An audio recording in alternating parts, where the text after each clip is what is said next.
All right, guys. Well, we are finally getting that driving video in, and I'm gonna do the best I can here to get some good shots for y'all. I've got a little camera on my shirt, which we'll see how that ends up working out.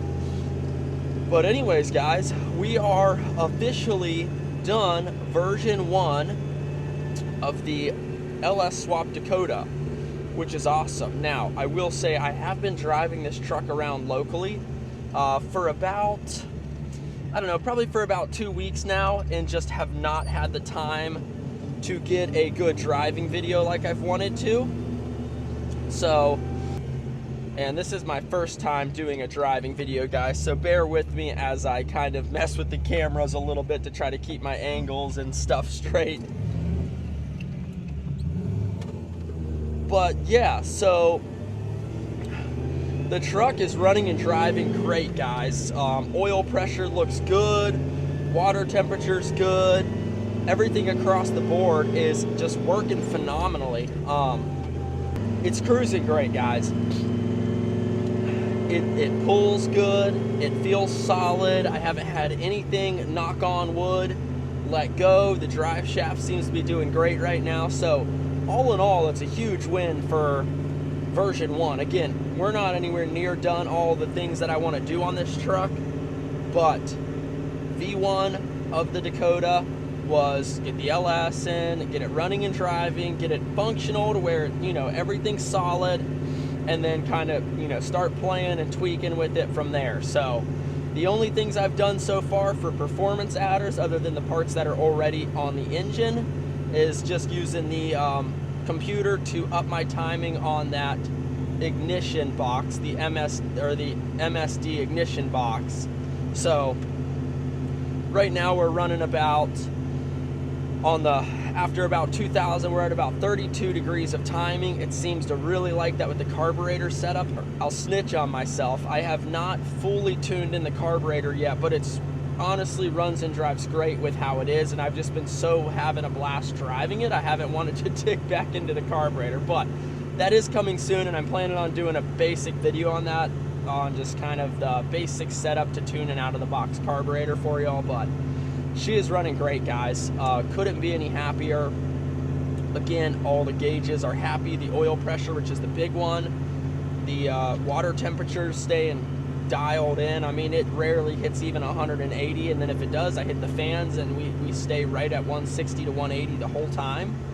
Transmission feels rock solid. The brakes feel good for just being stock Dakota brakes. All in all, I mean, super happy with that. So we are headed out here down to Mexico. It's, you know, a little greener than some people have seen in Mexico, but that's where we're headed right now.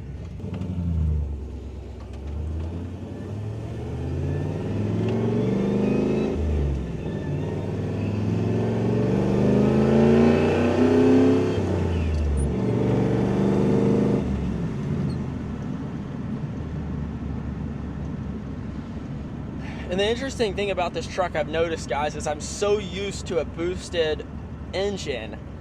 Being the Cummins was boosted, my Subaru was boosted, even my Mini Coopers had superchargers. So I'm so unfamiliar with kind of what I'm going to say the butt dyno on what a, you know, naturally aspirated engine that is making a little bit of power even feels like anymore. This is my first not even semi-built, but this is my first V8 that's ever had any juice to it. And I just don't even have a reference point as to how much horsepower this thing's even making. It's not a lot, but I think it's probably, I think I would be surprised that it might be a little more than I actually think if it was fully dialed in and tuned and everything and sat on a dyno, or it may be less. And the butt dyno just feels good because it's my truck and I want it to feel good. You know, it's one of those you never really know situations until you strap it down and see the numbers it's actually making. But while we drive out to the back streets of Mexico here, brief overview if you're new on the channel. It's a 1994 Dodge Dakota, which I've been saying 95, but the VIN says 94, so I apologize for that. It's the same thing between 94 and 95 though. It has a 4.8 liter LS, 750 double pumper, full mechanical secondary carburetor, the sloppy stage 2 cam in it, slightly stiffer valve springs, nothing too crazy. I've got the rev limiter right now set at about 6,500. It has a T5, so I am keeping that in mind, that this drive shaft and the transmission are not the beefiest, and those are probably honestly my weak links unless something decided to let go in the engine. Other than that, guys, it's got a full factory interior. I do have custom aftermarket gauges, which I'll show you here in a little bit, just because I did not feel like going through the headache of keeping all the wiring and trying to figure out how to make all that work with a stock Dakota gauge cluster. And I love the glow ship gauges. They look great, and despite some people saying, I've never had any problem with them, so fingers crossed that stays the same. But that's really about it. So very, very mild build. It's got short tube headers that go down to a custom 3-inch stainless pipe, or 3-inch stainless exhaust I made, that run all the way out the rear of the truck. It's got a single Flowmaster muffler side exit out the bed. It pretty much sums it up for the build. I mean, again, that's just the start. Got a lot of plans. I've done a little bit of weight reduction and was pulling some junk out. I got rid of the AC, which you never know. I may end up going back in with some AC at some point, but the Dakota AC wasn't going to work anyways, so tore all that out, tore out all the wiring I could at the moment when I was doing the engine swap. So, a bunch of things like that. I am still using the stock fuel tank and the stock fuel pump, which is stepped down by 2 regulators, an EFI regulator for the higher pressure, and then 1 more regulator to the carburetors. And it does have a fuel return on it, because I'm trying to save that EFI pump and keep that to where if I ever need another pump, I can go to any auto store and get a drop-in, you know, bone stock 94 Dodge Dakota fuel pump. So I'm gonna slow down here a little bit and start in 2nd gear, and I'll probably just run it up to about 4th, nothing too crazy. All right, here we go, guys. Let me roll this window up so that way it doesn't get too loud.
So quick little walk around, guys. You've already seen all of this. I did actually just notice I've got a little fuel leak. It looks like we might have popped the gasket on this guy, so need to address that as soon as I get home. Don't have any way to fix it right now, but here she is, guys. All dialed in, looking great.